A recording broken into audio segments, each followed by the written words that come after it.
नित्य शाम को समुद्र किनारे घूमने जाते। अच्छा, भगवान श्री कृष्ण भी बड़े विलक्षण, उनका सख्य भाव, तो सखा बनकर श्याम सुंदर प्रकट हो जाते और माधव दास जी से बड़ी बातें करते।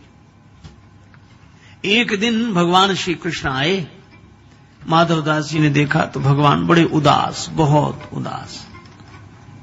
माधव दास जी ने कहा, क्या हुआ, उदास क्यों है? श्री कृष्ण बोले, कुछ नहीं है। नहीं, कुछ तो बताओ। क्या बताएं? नहीं, बताओ। भगवान कृष्ण बोले कि एक बात है। क्या? जब से वृंदावन छोड़ा, यहां जगन्नाथपुरी में आए, हां, तब से चोरी करने को नहीं मिली। माधव दास जी बोले, अरे बचपन की बातें छोड़ो, अब तो यहां। भगवान बोले, सो तो ठीक है, लेकिन जिसकी जो आदत पड़ी हो। बहुत कहा माधव दास जी ने, बोले नहीं, चोरी की तो खैर अब क्या। तो माधव दास जी बोले, इतनी आदत तो कर ही ले।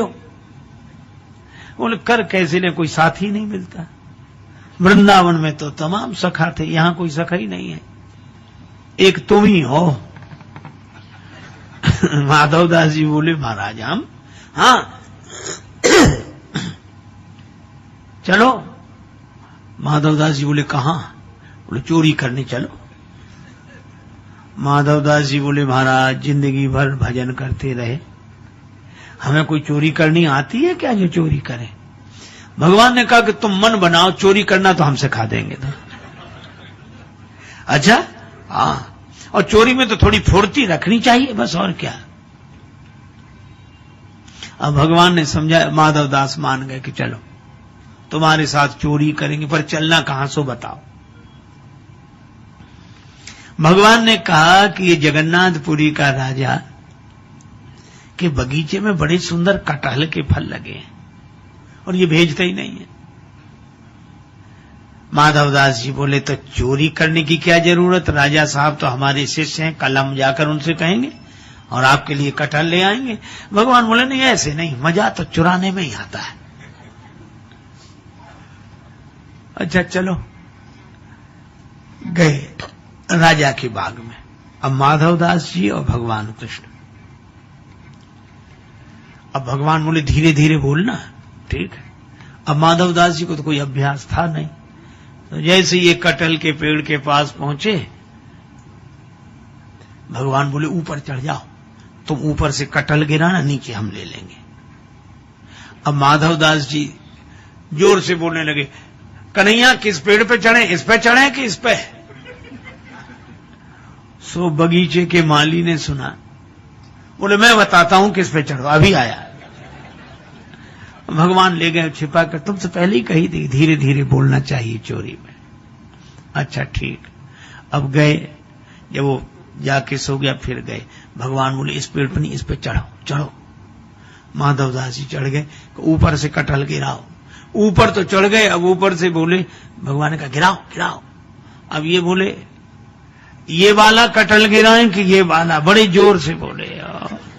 और जो कहा ये कटहल गिराएं, तो माली डंडा लेकर दौड़ा कि मैं अभी बताता हूं। और वो डंडा लेकर दौड़ा। भगवान श्री कृष्ण तो बड़े कौतुकी, अंतर ध्यान हो गए। बेचारे माधव दास उतर रहे थे पेड़ पर से, कटहल गिरा दिया था। अब महात्माओं के तो कपड़े और रहन सहन तो कहीं वृक्ष में उलझ जाए, कहीं तो जैसे उतरे पकड़ लिए गए। सो माली ने रात को ही उनको अंधेरे में 2 डंडे लगाए और हाथ बांध दिए, बंधे रहो, सवेरे राजा के पास ले चलूंगा।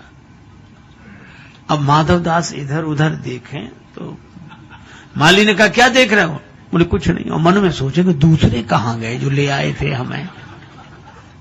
हमको फंसा दिया, खुद का पता नहीं है। रात भर बंधे रहे। सवेरे माली ने कहा, चलो राजा साहब के पास। सो हाथ बांधे और माधव दास जी को ले जाए। माधव दास जी बोले, चलो। रास्ते में राजा साहब मिले। राजा साहब घूमने आ रहे थे, उन्होंने देखा कि हमारे गुरुजी को माली क्यों बांधे, तो छड़ी लेकर माली को मारने दौड़े, इनको क्यों बांधा? तो माधव दास जी बोले, इससे कुछ मत कहो, क्यों? बोले जब ऐसी बंधने के काम करेंगे तो बंधेंगे ही। तो आपने क्या किया ऐसा? माधवदास जी बोले चोरी। आपने चोरी? हाँ।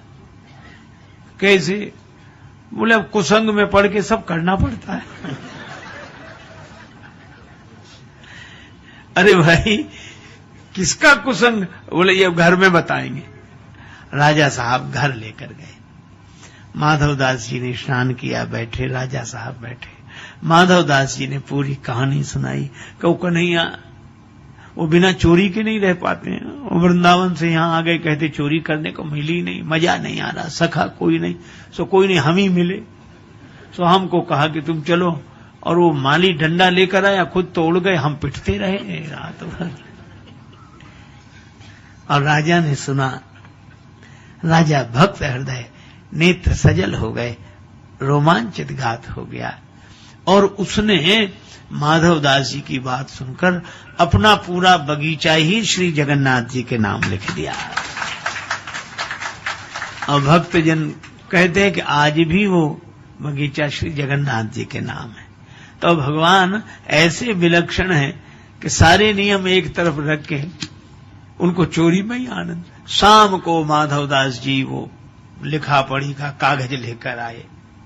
समुद्र किनारे से भगवान फिर प्रकट, और भगवान कृष्ण मुस्कुराकर बोले, और संत जी रात कैसी कटी?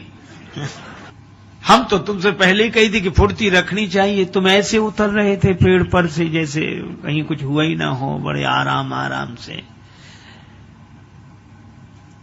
माधवदास जी बोले, हम तो पिटे और बंधे रहे, आप तो अंतर्ध्यान होकर आ गए, लेकिन कुछ मिला? कटहल तक नहीं ला पाए, एक कटहल तक नहीं ला पाए, और हम देखो पूरा बगीचा आपके नाम लिखा कर लाए हैं। अब बोलो भगवान की इन लीलाओं में प्रेम, केवल प्रेम। अब इस प्रेम भरी लीला को हृदय से देखें। दिमाग से देखेंगे तो फिर तर्क वितर्क उठेंगे, पर यह प्रेम सहजता से। भगवान को हार जाने में ही उतना आनंद, जीत जाने में भी उतना आनंद, वे सदा प्रसन्न रहते हैं। अच्छा, सबसे बड़ी विचित्रता तो ये कि भगवान श्री कृष्ण के जीवन में इतना उतार चढ़ाव, कहीं जन्म, कहीं जन्मोत्सव, मथुरा से गोकुल गए, जेल में जन्मे, लेकिन एक अद्भुत बात, ऐसी प्रतिकूल परिस्थितियों में भी श्री कृष्ण सदा बंसी बजाते रहते हैं, जो हरदम चैन की बंसी बजाते रहे।